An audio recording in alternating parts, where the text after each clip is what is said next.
So today I'm going to discuss something more about the Nexus, and let me just share with you the book I would be referring throughout this course. Cisco's official guide, CCNP and CCI data center. So that I would be referring. If you need, I can share it with you. So, as per the course content, they are starting the book from the routing protocol itself. But we will not come into the routing protocols because if you are doing data center, the hardware components are really critical before that. And I want to spend a good time on the hardware components and its discussions. So you can see they are starting with these routing protocols and just one chapter, not much in detail. They have including HSRP, VRRP also in that routing, then switching concepts there, then the overlay protocols like OTV, VXLAN in one chapter. They have ACI. For ACI, they just have one chapter only. You can see then comes to their private cloud, some discussions, then some management monitoring tools. Then comes the fiber channel, which is your part of your storage.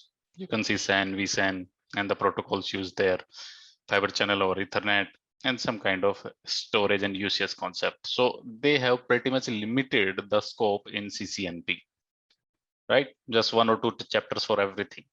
And if I give the time according to the book, obviously it won't be sufficient.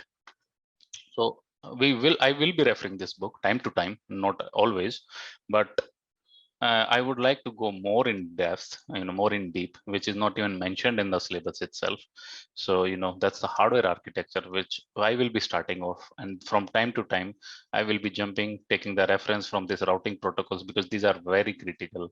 Multicast, I think it's not given here in the book, or maybe somewhere given, I didn't notice. So we will see in-depth discussions on the technologies which are actually required in the production data center.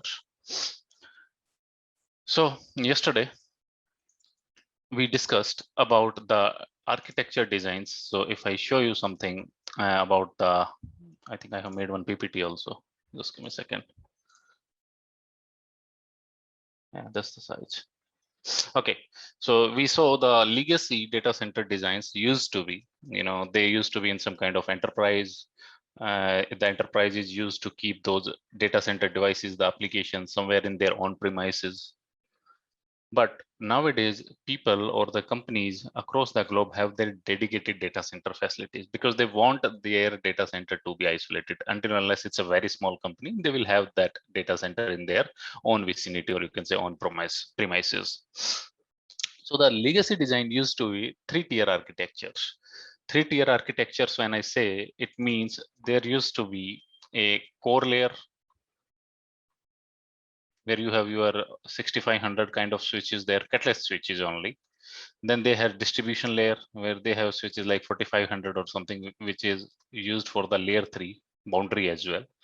Layer 3 routing, the SVI, you might have heard in your CCNA. Those kind of VLAN, L3 VLAN configuration happening on 4500 switches. And then your access switches. Access switches are like 2916, the organization Cisco, or 3700, 3800, which we call as stack switches as well. So these used to be the data center design. So what are you seeing in the diagram here? So if it's going into some kind of enterprise, then access layer, distribution layer, and then this is core layer. This core layer used to connect to other clusters. When I say cluster, means you have some internal servers mentioned there, where you have like call manager, ICE, AAA, your internal mail server. So that used to be another block, and the core layer has the connectivity to those blocks. Similarly, you have some kind of your internet services where your border means where the internet connectivity is there. Those are placed. So from the core layer, the connectivity is to your border routers, or you can say internet routers. And from internet routers, there is a link to the ISP. So that used to be the design. Also, you have their internal servers, as I said, these AAA RPMS, but internal application servers could also be there. Or there could be application servers where external users are connecting on that. So that was also a possibility. And those servers would be placed in your data center in external server, extranet server farm. It's just a term. It's nothing, from anything point of view. It's just simply that's a place in the building where you have placed your servers, and that's where the users from the internet can come and access the services. And your internet server farm, like I said, these services or any other application which your only internal users are accessing. So this used to be the design, which nowadays is changed. Even in enterprises also, this is changed. Not even I'm talking about the data centers, because data centers are completely changed. And we will see that what has changed in the data centers. Now, if I go to another slide, which also tells the same, like data center designs. Yeah, it's a little blurring, but you will get an idea how these are placed earlier in the data centers. When data center, Cisco announced data center version 1, nowadays it's version 3. So you can see it's data center core layer, again connecting to some aggregation devices. You can see some aggregation layers and aggregations layer, and then used to be the access switches. That's where your end servers are connected. What is UCS? UCS is just a server, Cisco's product in the server virtualization or in the server industry. Like you have Dell or HP servers. So similarly, Cisco made UCS. So you can see the storage is also connected. The servers are also connected in UCS. And Nexus 1000 we also they announced, but somehow they didn't develop much on that. VMware took precedence over it, they by their virtual switch and distributed virtual switch. But if you see in the industry, this used to be the architecture once data center around 2005 to 2010. This was very standard. Coming to your core layer, come to your distribution layer, which may be splitted between sub distribution layers, or that could be one distribution layer as well, and then the access layer, and then your storage and the servers. So this used to be the standard design earlier. You can see front end, the applications would be there, and in the distribution layer they used to keep the mechanism to keep safe the applications, like introduction of firewalls, introduction of load balancer, some kind of L2 switches, sometimes L3 switches, IPS, IDS, those kind of inspection. All those things would be in the data center, and we all discussed yesterday what are the requirements of a data center is, right? So before I start for today, little technical in sense. So this is what we discussed yesterday. And today I want to start with your Nexus overview. It won't be much in depth because we will see when the actual class will start. So let me just minimize this. So guys, any question in this before I start the jump on the Nexus part? Okay. So today I am going to discuss in the little bit on the Nexus hardware architecture, Nexus hardware architecture. Though it's not part of syllabus, but I want to make sure you learn this. So the hardware architecture is the main switch in the Nexus family. Obviously, we'll go step by step and we'll be doing the actual class. Let me just start with the 7K series switches. So how many of you have worked on the 7K Nexus switches? So is there anyone in the class who has worked on the Nexus series switches? Any Nexus series switch, let alone the 7K, anything like 5K, or even if you have seen the FX or you have worked on the 9K or so-called 6K? Yeah, I worked on 9K, but not on other models. Okay, so 9K is another the industry standard. Yeah. Nowadays, and it's gonna be, the future is from Cisco's point of view is 9K only, but still in the industry, a lot of 7K and 5Ks are still in the market. So we have to understand these devices, what is their architecture, how we are going to configure the things. So I will discuss a little bit on the hardware part, something related to the theoretical part, and then I'll show you a lab as well in the end, while I will be configuring on the devices and showing you some results and how our overall course will go on. So the hardware architecture, when I say of 7K, so how a 7K box looks like. When I will be doing the real class, I will be showing you on the Catalyst. Cisco has an app, Cisco 3D Catalyst. I think 3D some kind of design app is there. I have not installed in my this laptop. I'll show you. And from that app, you can see each and every module of any product family of Cisco. when we will be dealing with Nexus mostly. So I will be showing you all the cards extracting out of the device and can show you what all components are there, how they are attached, where the placement of those components in the chassis. So we will see that. So now start with the Nexus 7K. That's an example. This is one chassis. Obviously, these are big chassis. So the 7K comes in two flavors, 7000 series and 7700 series. So these are the two flavors, and you will find now the 7000 series is just was announced end of sale, end of life. But still, it's there in the productions. But they have announced the end of life, and they will not be selling it. But 7700 series is there. So what's the difference between them? So a difference, obviously, it's a 7K family only, and we'll see something.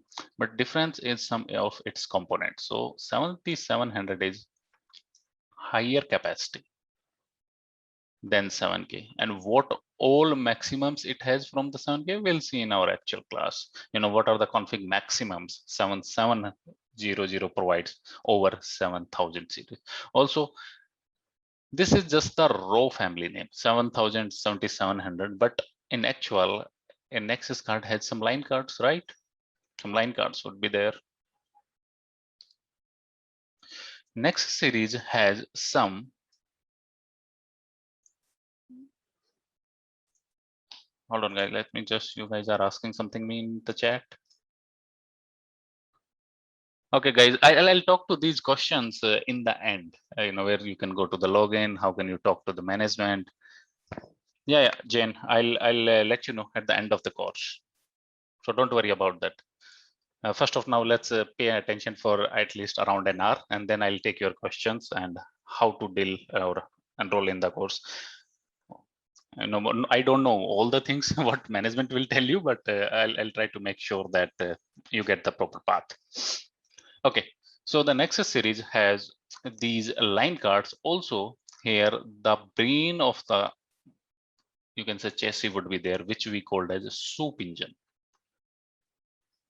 Soup engine, and for high availability of the controller, or you can say your brain of the device, they have two soup engines. One remains in active state, one remains in passive or standby state. So anyone, what's the role of the soup engine? What's the role of soup engine, guys? Anyone? It's a control plane. Yeah. Here So it will take routing decisions. Okay. So and we have console. Yeah. So console would remain on the soup engine. So soup engines are basically, as I said, the brain of the system. So these are responsible for all the control plane activities and management plane activities. Obviously, you will taking the management of the device through the soup engine only.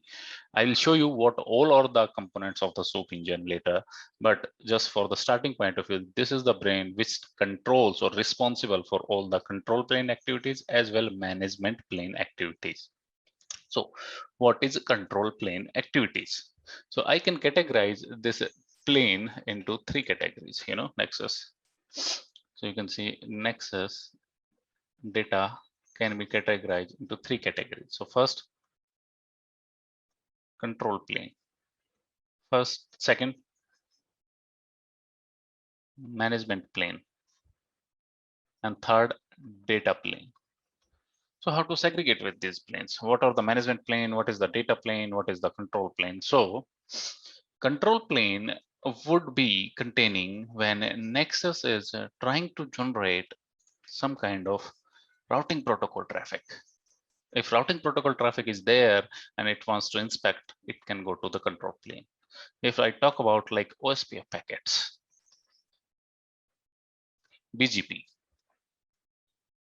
some request is coming for, let's say, ICMP for testing, right? Any other routing protocol like RIP, those all traffic comes under your control plane, means which is handled by your control plane, and we have a dedicated component in a Nexus which will handle all this traffic, and that is your soup engine. So any kind of control traffic which is coming on the Nexus switches will be handled by your component, which is called as a soup engine. Means if this soup engine is maintaining all these packets which are your routing protocol, that means where is your routing table reside in the 7K? It resides or it placed in your soup engine. So you can say where is routing table present? So in Nexus 7K, the routing table would be placed on your soup engine. So routing table, it's a part of soup engine. Now, what is management plane? What kind of traffic you think is the management? So obviously, Seeing the management. yeah, so we want to see the management. What is the best protocol to have the management? So it's SSH, right? Telnet is somewhere outdated because it's not secure, so it's SSH. Oh, but Telnet is also a good example of management. Also, what else could be? SNMP is one. Monitoring comes under the management. Logs, they comes under the management, right? So this is also being handled by your Nexus and comes under management plane. Now, what is your data?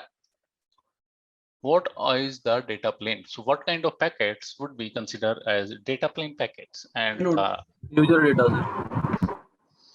User data. Okay, anyone? Anything else from the user data? TCP.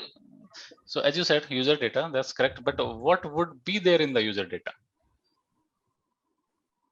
TCP. That's where, yeah, it would be TCP for sure. The protocol would be TCP for any data. Let's say UDP or TCP for majority Like of the data. email traffic, sir. Email traffic. Files. Yeah. Files. So you can see it's an application traffic. Yeah, application traffic. Application traffic. That would be the right term we will use for what kind of packets would be traveling, what kind of data. So data means this device 7K is just responsible for transit packets. Packet आया, packet गया, packet आया किसी भी line card से, packet गया. It doesn't even need to come to the soup engine. We'll see why it does not need to come to the soup engine. We will see that, don't worry. But it's just your packets are entering into a line card and going out after taking the routing decision. So data means just responsible for transit packets. And what are those packets? Those packets, as you all said, could be any application like FTP, HTTP, HTTPS, any application traffic does come, those packets come under your data plane. So I just want to show you how, as I said, these all are line cards. So what we call them line cards. Sometimes people, you find them like data card, and sometimes called as IOM card, input output module cards. So don't get confused if out of these three, anyone says, this is your line card, data card, or IOM card. So as I said, when our data comes, so how it is able to do the fast forwarding? How it is able to do the fast forwarding? So Nexus, what it does, these are also line card. And when I say the modules of Nexus, let's say an example, I start with one module. The one is 7004, that's basic module. One you will see in the industry, majorly it's 7010. Also in 7700 series, there is 7710. That means you have 10 line cards, including your, 10 cards, 10 slots are available, including your soup. So you can say 1, 2, 3, 4. I think on 5th there would be soup, 6th there would be soup, 7, 8, 9, and 10. I have just made 1 or 2 line extra, so just ignore those. So you can see there would be 10 slots available, 4 line card on top of it. 2 will be spaces for the soup engine, 1 will be active, 1 will be the standby, and the remaining 4 again are the line cards. Now there are families of the line card we will discuss. But before that, what soup engine is doing to have the data flow or that decision taken just at the card level? So as you know, routing table is being handled by the supervisor engine. So what it does, it just send one copy of the table in the each line card. Each line card, it will send the copy, and that we call as a forwarding table. Forwarding table here as well. So whenever any packet, let's say, comes on this card, and it wants to go to some host or some application which is connecting on this card here. This is host number 2, this is my host number 1. If host number 1 wants to talk to host number 2, they simply make the decision at line card level. They don't have to push that traffic to the soup engine, and that's why we get very, very fast speed, or you can say blazing performance when you place in Nexus in your data centers. So copy of routing table is present on your line cards. So we never get into the soup engine if we are communicating. So that's the, you can say, the architecture, the design behind the Nexus 7K. Obviously, there is not simply just the table present there. There are many components there in the line card, which we'll discuss later. But just from the simple point of view, because today I want to keep it simple, they have the forwarding table there in each line card so that the decisions taken quickly. They don't have to go to the soup engine because they have the copy. So their traffic will never come to the soup engine in normal circumstances. So that's one thing. But how these traffic forwarding is happening? That means these line cards are your smart line cards. When I say smart, that means they have some advanced features, right? Otherwise, they won't be able to forward the traffic as we are seeing without asking the brain of the system. So the category of these line cards in Nexus, we divide into, and many of you might have heard of it, is M1 is one such, M2 is one such, M3. This is M series line card. Then Cisco introduced F series line card. So we will go in depth of all of these line cards families, what they offer, why there was a need to introduce the separate line card. But for today, let me just introduce you the line card family. So F1 is there, F2 is there, F2E they introduced, then it came with F3, M3 and F3 were quite latest, I think few years back, and then they recently introduced F4 line card. So this is the family of the line cards we're going to insert in the Nexus chassis, and we will see how many ports are there in the line cards, how these ports are connected internally to your controllers or to your motherboard, how they are actually connecting these ports, because if there is a line card, so obviously it would be kind of line card, there would be some ports here according to the design, according to the specification of particular line card. We will see where these ports are connecting in the motherboard, in some kind of controllers, some kind of fab would be there, fabric modules. We will see everything, how these are connected inside the chassis or inside the line card, how these components are interconnected, because that's where you will be able to understand the architecture of a particular card and how Nexus is taking those decisions so quickly. Also, there would be some components also inside each card. It's not just your port and some USB, not USB, what I call that, some chips there on the system. Some controllers there would be on the system. There would be many components inside, like a replication engine would be there. Replication engine. Some forwarding engine, as I said. Some queuing mechanisms would be there, because every card would be having the queue to hold the data and to take decisions according to the quality of service configuration. So priority queuing, lossless queuing is there, virtual output queuing is there. So those many things are present in your Nexus line cards. We will discuss in depth, guys, in the class. Similarly, these features are available on M line cards. So similar features are available on your F line cards as well. But on F line cards, we call them something different. We call them SoC. SoC means system on chip. We call them SoC, system on chip. How will data flow in these line cards? We'll see in our class. Now, so as I said, my host, or you can say my soup engine, is going to replicate my SSL, my routing information tables, which is in the line card, or which is in the soup to all the line card. Means my soup is going to replicate my routing table from its control plane, which is on the soup, to the every line card, and so that they can take decisions accordingly. So that's the forwarding plane. You are seeing from the device from the front. तुम सामने से देख रहे हो तो उसका कैसा दिख रहा है? You have line card, you have soup, and these are the components there and the Nexus. But what is in the back? Right? Nexus में कुछ तो back में भी होगा. So what is in the back? So that's where we will discuss what is in the back. So guys, any question in this, in the front panel, before I move to the back panel? No, sir. Yeah, I have one question. Like even 7,000 and 7,700, we have soup engines or two soup engines or only one. What is the main difference? You know, you have two soup engines, but I have seen people, if they are using in lab, they keep one soup engine, but in production, it's highly recommended you keep two soup engines. So if in case one will be always in the active state, another one will be in standby state, because in case one soup engine fails, there should not be any interruption to your data, because data center is hosting critical applications and you can't afford the downtime. So Yeah. whenever you will see in production, they will always have two soup engines. Let's an example. I give you this series of line card, which is 7004. You are seeing on my screen. You know this 7004. I have seen in the production this Nexus is this Nexus switch as well. So what does this tell? It has a chassis. It has just 4 slots.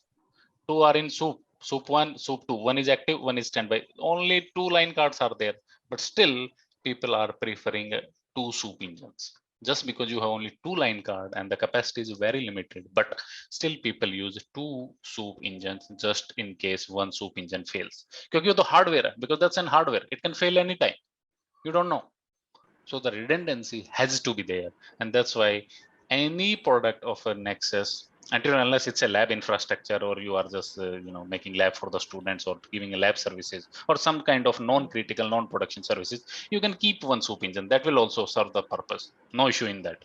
But to keep the redundancy intact, we have 2 soup engines in every Nexus box. Okay, sir. Thank you. Yeah, hi, sir. I have one question. Would you please show me actual 7K switches if you can? Yeah, Delson, I will show you probably in the class, not today, because I have not the application Okay, installed on my no. laptop. So Okay, I no. will install, I think, coming weekend, and will show you each and every part of from the top, from the bottom, how they are Okay, sure. interconnected and everything. Yeah, sure. No. Yep. Actually, the problem is I have just recently changed my laptop 15 to 20 days back, and not all applications are there. Now comes to the rear panel of 7K. Don't worry, we will discuss in depth all these details. It's just introductory class. Rear panel of, let's say, an example 7010, our 7K family. So in rear panel, you will find every switch would have, let's say this is rear panel, they have fabric modules. What they have? Fabric modules. When I say fabric modules, in some devices you will find they are horizontally, but majorly I have seen those are in the vertical state like this: 1, 2, 3, 4, 5. And these fabric modules are directly related to your throughput of the system.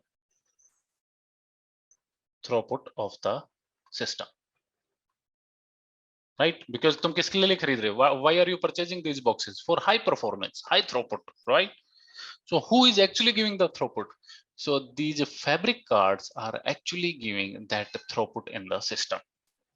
Now, if I come to the 701K, 7010, I'll show you how these are placed, fabric cards in the chassis, probably next week. But just take into consideration, into rear panel, you have fabric modules. And what we call these modules as fab modules also. So whenever I say fab, just consider it's fabric modules. So 7010, that's our first series, or you can say major switch, have 5 fab modules. It has 5 fab modules. 7710 is having 6 fab modules. Right? Also, along with these fab modules, what they have? Fan tray, right? Obviously, fan tray would be there. For, I think, redundancy, they have 3 or 4, depend on the box they keep. We will see how many are there in 7710 and 7010. We will see that. But fan tray would be there. Also, redundant power supplies would be there to keep the power from 2 different power grids. Never give the power from one power grid, guys, in your data center, because what if the grid fails? So always make sure to give power supplies from 2 different grids. We call in India grids. I don't know what you call in other countries. Probably the same name. So that's where you will keep your power redundancy at the device level, because you have at least 2 or 3 batteries, depend on the model. And generally you have 2, and the power connection would be coming from other different grids, so that you have power redundancy at every level. Now, what are the active components? This is what remains in the rear end of the chassis. We'll come to how they are interacting. I'll come to that. But this is you are looking the 7K from a front. This is 7K you are looking from the back. Nexus switch, fan tray, power supply, and your fab module. So what are the active components of switch? Active components. Obviously, these fan tray, power supplies are all passive. You just insert them and you don't do anything. They just keep on working and working. You are not going to make any changes. But what are the active components of the system? So the active components would be your supervisor engine for sure, right? It's gonna keep on updating everything every seconds or even in milliseconds. Then your mod cards, which I say input output modules, your line cards, and your fabric modules. So these are your active components. And what I say passive components, those comes like your fan tray or your power supplies kind of things. Now, come to part, what are these fab modules and how these are actually helping us to get the throughput. When I say throughput is by these things, fabric modules. So how these are actually helping me to get the throughput. So let's say there are 5 fab modules in 7010. Fabric 1, fabric 2, fab 3, fab 4, and fabric 5. I have my line card. Let's say an example. I have one M2 line card. I have one F3 line card. Just taking an example. So you will find, these devices are connecting through 2 lines to each fabric module. So every line card from the back end will be connecting to, you can see this is one such thing. Yeah, 2 lines. Every card you can see will be connecting like this.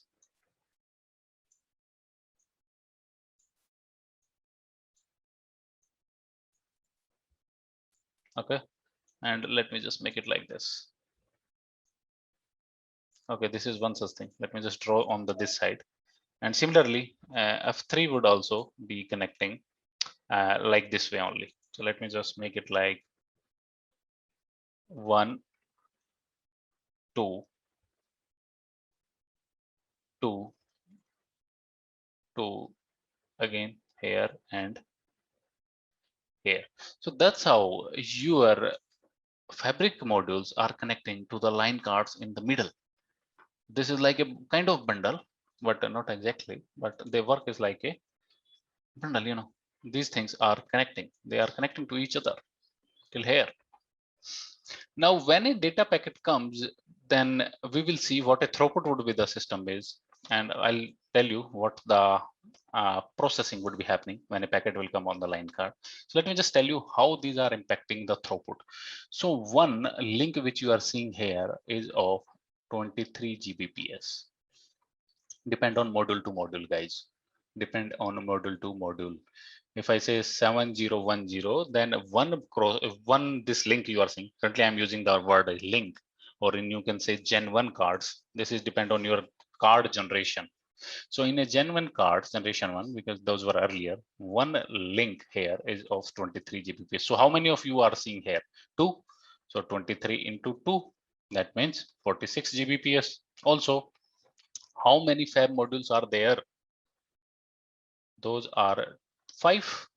So 46 into 5 is equal to 230 Gbps. So that's the support or the throughput you will get in your these series of line cards, Gen 1, generation 1 line cards. But when Cisco revised it and introduced Gen 2 line cards, we will see this property. If this is a Gen 1, Gen 2, how is the throughput it is supporting? Because I showed you many families of the line card and they have different products like M1, M2, M3. F1, F2, F3, F2E, F4. We will see, but I'm just telling you from the standard point of view how these are actually connected and how the throughput is calculated. So in Gen 2, they changed this bandwidth, which was 23 Gbps to 55 Gbps. So 55 into 2 into 5 for 7010 point of view. So throughput was changed to 550 Gbps. So that's how your throughputs are calculated in Nexus switches for a card. Now, if I talk about 7710, that's an advanced switch. So one more fab module was introduced in 7710. So if I talk about 7710, there would be 6 fabric modules there. And obviously the capacity would be increased as compared to, capacity is increased as compared to 7010. And you can just see how these are interconnected in the back end. But guys, do we really have anything, these kind of connections in internally? No. These are connecting through the technology, I would say, not like the links. There are no physical wiring happening in the chassis. They are connecting through a term which we call as crossbar connections. Crossbar connection. All these are your crossbar connections. So how would you see it? Obviously, you can't see it. This inside the chassis, but the only thing you need to do is just to insert the card in the chassis. That's it. Insert the card in the chassis and they will make their self connected through the line card, as well as the soup engine would also be here. And obviously the connectivity from the soup engine to the line card would be there, and a soup engine to the fabric module, accordingly fabric module also would be there. So internally they are all connected, and what we call them is by crossbar. So any question in this, guys?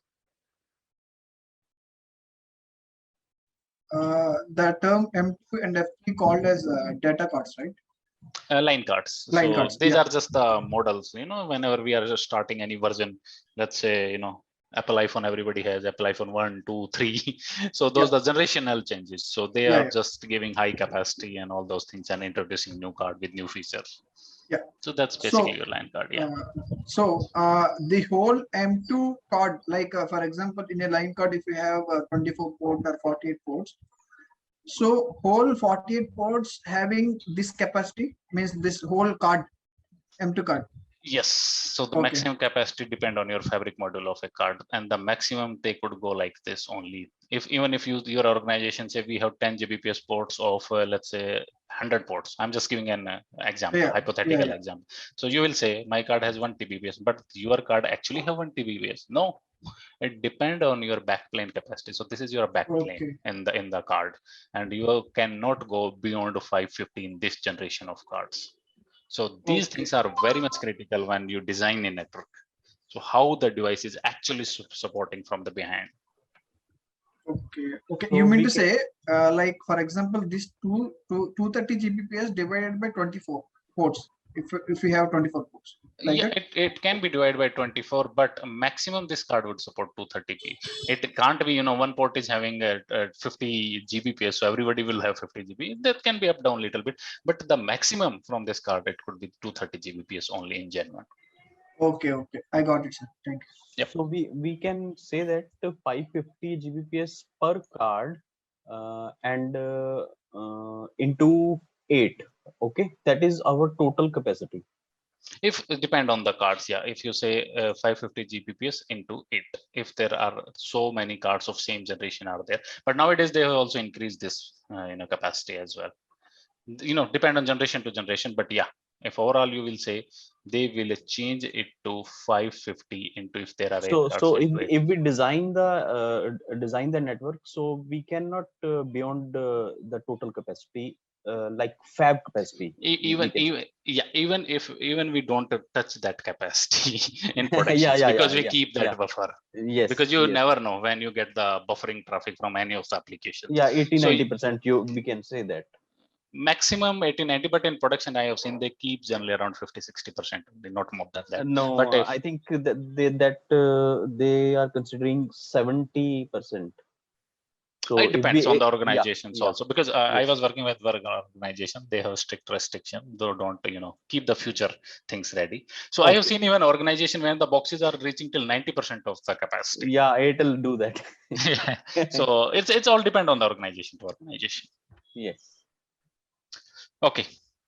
So this was our architecture from the 7K point of view, from you can say the how they are looking from the front, how they are looking from the back, and I will show you how the internal components are connecting with each other. So crossbar means no physical wire in there. If you find some connectivity, that won't be there. You just need to insert the card, and from back plane they will all connect with each other. So you need not to worry about that. You have to do some wiring or anything. Nothing.